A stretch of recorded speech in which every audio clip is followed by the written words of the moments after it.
Oh, hello. Welcome once again to Stuff and Things, where I like to talk about stuff and occasionally even things. I'm your good friend Bradley, and today is a very pleasant Sunday Stuff and Things. And it's New Year's Eve on Sunday Stuff and Things, so Happy New Year to all of you out there. And in this new year, we will have many stuff and things to talk about, including upcoming videos, things that you can look forward to on Stuff and Things Working and Stuff and Things Plays. I'm going to talk about the fact that I went 3 weeks without my favorite pipe blend, and maybe I learned a few things during that period. And then of course we will have your questions, comments, and feedback in hashtag askstuffandthings. So let's get into it. All right, gang, what can you look forward to on Stuff and Things Working and Stuff and Things Plays? Coming up this week, we will have the full review of Sutliff Paradoxical, part of the Birds of a Feather series. I did a first impressions video a couple weeks ago. Was mildly impressed with the blend, but I went through pretty much the entire tin before I did the full review. That will be up this Wednesday on YouTube, Monday if you are a Patreon supporter. You get it early on Patreon. Then, the week after that, we're going to do a 1-year update on my Casio GW5000U. I always have to look at the actual number, GW5000U. I got this watch by mistake, actually, almost exactly a year ago. I think it was December 7th that I posted that video review. And I've been wearing it pretty much every day since then. And so I just wanted to do an update. How's it been holding up? Are my thoughts still the same? Do I still enjoy it as much as I enjoyed it when I initially reviewed it? So that'll be coming up next week. Working is an off week, may have a short, may not. And then Stuff and Things Plays, the final episode of The Legend of Zelda Tears of the Kingdom series is on Monday.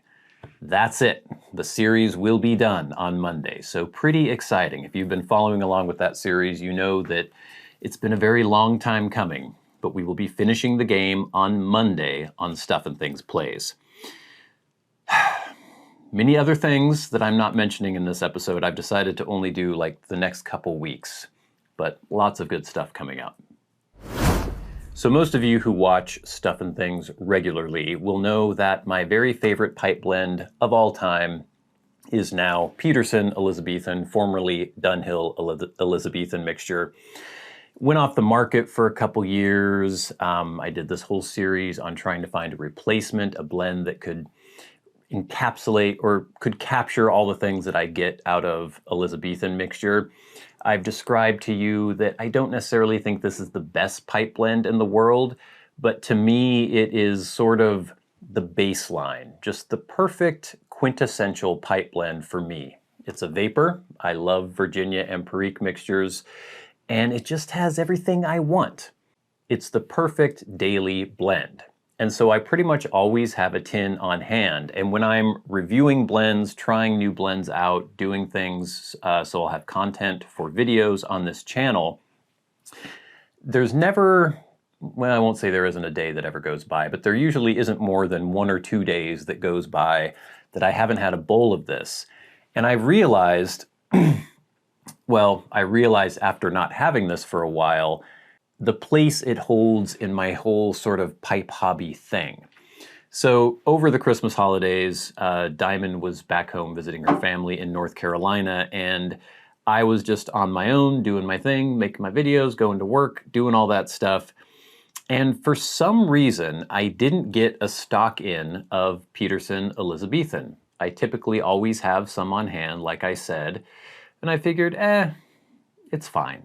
I have other blends that I'm going to be reviewing, other blends that I'm going to be trying out, and I will try to get some Elizabethan later. I did eventually do that. I got some yesterday finally. But I went 3 weeks without having a single bowl of Peterson Elizabethan. During that time, I did a review of Paradoxical. I was trying out some other blends that I had gotten from care packages. I went through an entire blend of the what was it, Kringle Flake 2023. Had a couple other things that I was sampling here and there. And one thing that I realized that Elizabethan does for me is, as I mentioned, to me it's kind of a baseline blend. And what I would typically do if I'm reviewing another blend, I would have it in the morning usually. with some coffee. I'd have one bowl pretty much every day of the blend that I was reviewing. And then Elizabethan would be sort of the palate cleanser. If I had other bowls throughout the day, it would usually be Elizabethan, maybe another blend here or there. But this was always sort of the blend that would calibrate my opinion on the other blends, if that makes sense.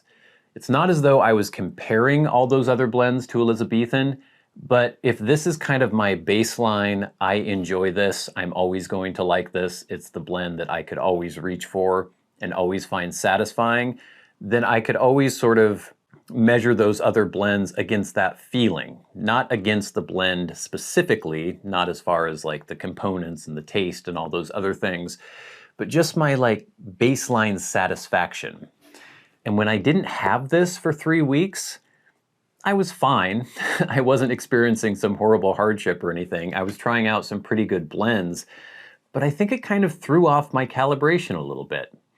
I think it made me enjoy the other blends maybe a little bit more than I would have normally. Kringle Flake is a good example of this because I don't think I really liked it all that much, and I didn't review it on the channel, but there were some things about it that just rubbed me the wrong way. But since I didn't have anything else during the time in which I was trying that blend out, I didn't have Elizabethan to bounce it off of, I was just like, it's fine, it's okay. But if I had had Elizabethan to intersperse, you know, in between my bowls of Kringle Flake, I think I would have enjoyed Kringle Flake much less than I did not having Elizabethan. I don't know how much sense this is making, but if you think about it, if the only thing you have is, let's use my favorite pop for an example. I have a tiny little can of Dr. Pepper pretty much every day with lunch. It's normal Dr. Pepper.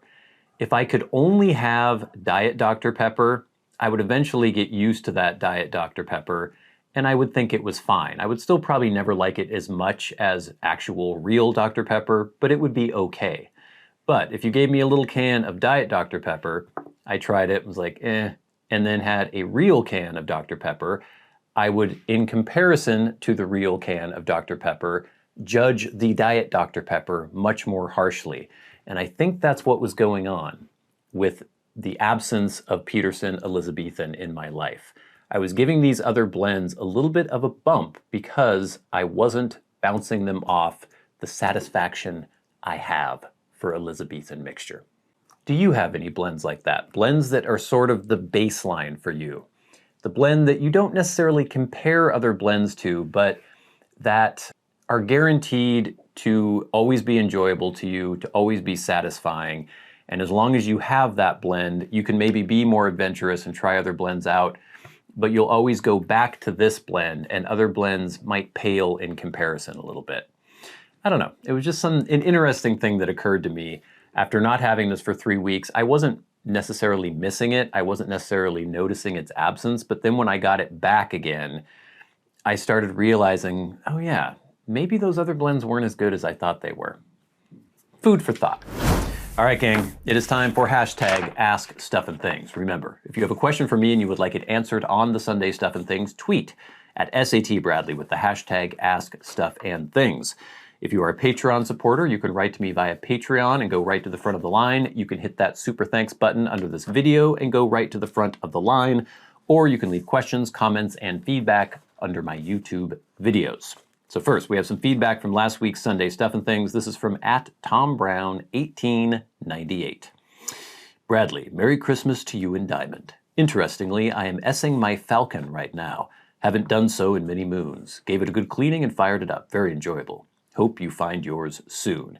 And yes, I mentioned that I cannot find my Falcon pipe, and I still cannot find my Falcon pipe. It's got to be around somewhere. But as of now, I have no idea where it is. Next, from @MDB831, got my first pipe for a Christmas present today. Well, congratulations at MDB831. There is a ton of content for you on this channel, so hopefully you'll find the videos that will help you in your first steps into the pipe hobby. At Ricky-Oi3WV says, PSA for all visiting Americans. I think they're talking about Scotland because we had a box opening from Chris Coffey from some blends that he got in Scotland. If you like a stronger tea, try to get a bar of Revor Plug, an OTC-looking package. This is the benchmark for old-fashioned Scottish working man's tea. Irish Flake's slightly unhinged bigger cousin. Interesting. So Revor Plug, or Revor Plug, it's R-E-V-O-R. OTC-looking packaging. I've never seen that in the U.S., so maybe it's only available in Europe or the British Isles. Next, from @Kenjiro5775, you're really taking me back in time. This is in regards to Polaroid cameras. I was talking about the SX70 sonar that I was trying out. You should check that video out. It posted last week. My dad was a huge fan of Polaroid cameras. He was a real estate broker and he took his own listing photos with those Polaroids. The MLS system was a weekly book with black and white photos, so an SLR was overkill. He's been gone for over 2 decades now, and this was a very pleasant reminder. Next, from @Nancy Offenheiser, 4916, Merry Christmas, Bradley and Diamond. Merry Christmas, Happy New Year. Best wishes for the new year. My uncle worked for the Polaroid Corporation. Very cool. That is a company that I wish was still around. They sort of are. There's a company called Polaroid now.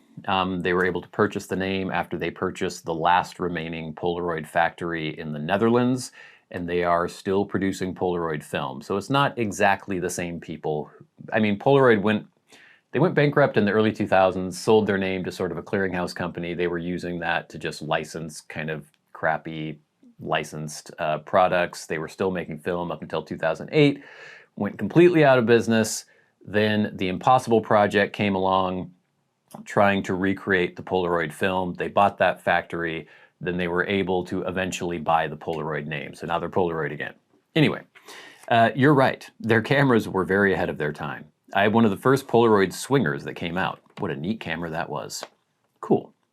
Then we have some feedback from the Polaroid SX70 Sonar First Impressions video. This is once again from @TomBrown, 1898. Bradley, that's cool. Back around 1977-78, my boss had an SX70 that appeared at any occasion in the office.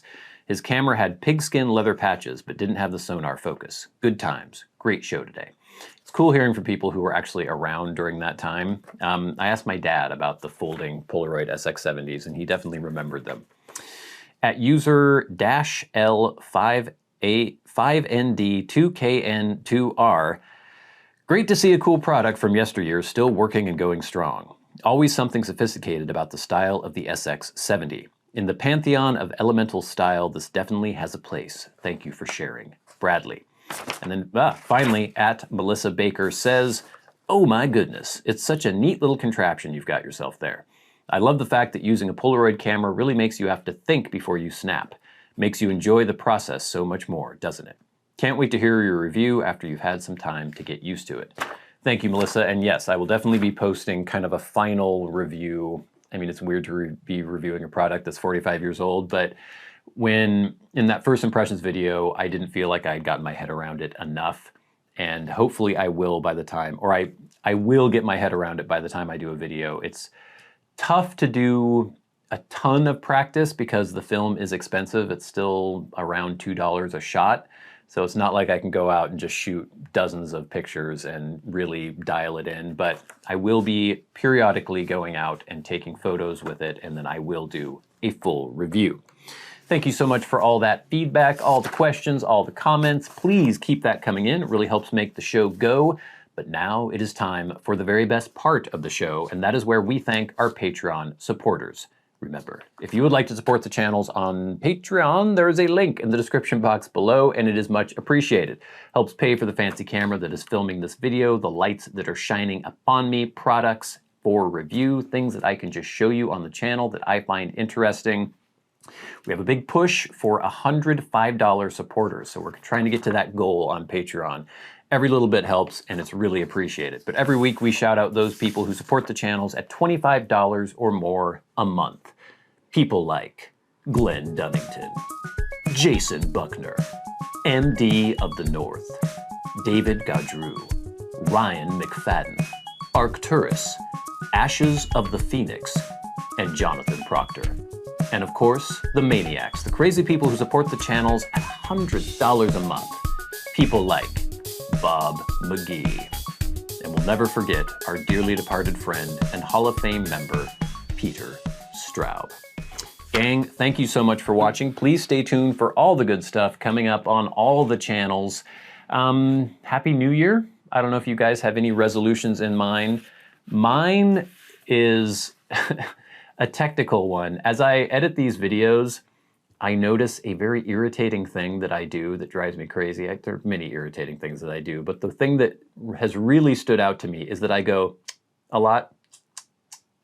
I make that noise with my tongue, and I notice it especially when I'm editing, because sometimes I do like 1.5 speed as I'm trying to edit, and I'll just hear myself going, and it's so irritating. And I don't know if it's irritating for you. Maybe I should never have even pointed it out, because now you'll notice it. But I'm going to try to stop doing that. It's probably going to be impossible, but it is something that I am conscious of. So we'll see. What's your New Year's resolution for this year? Is it to be less annoying to other people like mine is? We'll see. Good luck on having that become a reality. But until next time, until we meet again, I've been your good friend Bradley. You've been the audience. This has been Stuff and Things on a very pleasant Sunday Stuff and Things. Happy New Year, and I'll see you later.